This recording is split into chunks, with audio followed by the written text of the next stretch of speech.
I'm with Yousef in Hebron, and we're with the CPT team looking out over the city of Hebron. What's new with CPT and Hebron at the moment?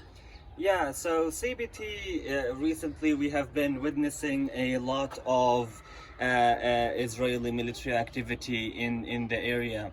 CBT team in the ground have witnessed recently the home demolition that happened in Beit Kahal of the four houses. We've witnessed as well the evacuation of a Palestinian family from their house by the Ibrahimi Mosque as well. We have been hearing as well different news about plans of extending settlements and so on in the old city of Hebron.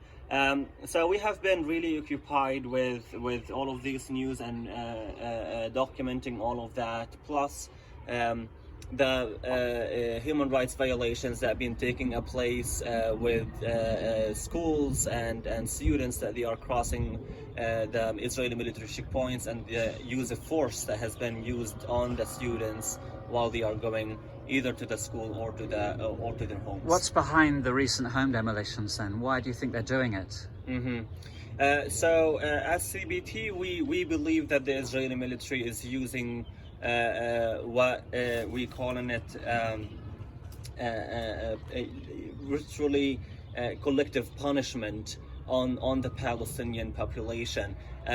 What happened is one of the family members been charged of killing an Israeli soldier, but at the same time there hasn't been a hearing, there hasn't been anything legal into that aspect.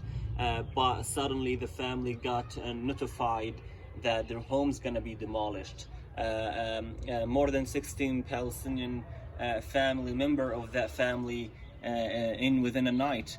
In that morning, they weren't having homes to be in, and so we've witnessed that home demolition with heavy military bulldozers.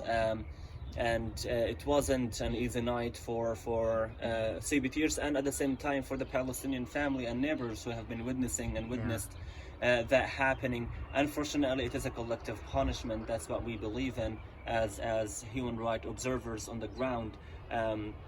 The kids and the childrens and the elders who've been in that day homeless mainly, and it was heartbreaking to see all of that happening.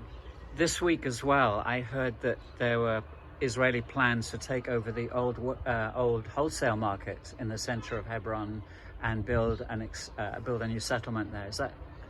Has that been verified locally? Actually, we are directly looking where the bus at, in the street that on the left of that bus. That's where the market at. Now that's what has been going on the news.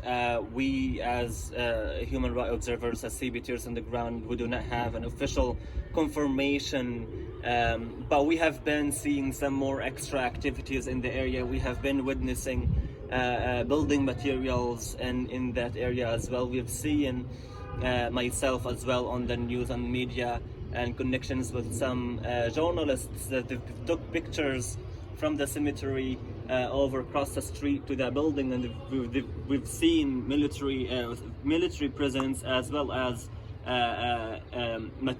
building materials, constructions in that area as well. Yeah. If folk want to know more about CPT and what you're doing here, where do they go on the internet?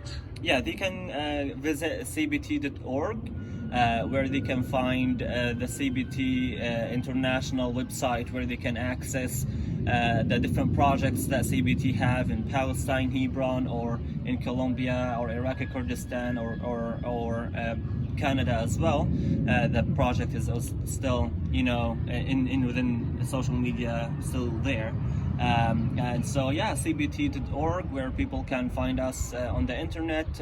For Hebron team, you can search more on Facebook, Christians Peacemaker Team Palestine, where you can also find all our news updates and our weekly reports and monthly reports of what's going on actually in Hebron. And that's how they can support you financially. And if they're interested in joining a CPT team, that's the place to go. Definitely. Yousef, thank you very much. You're welcome.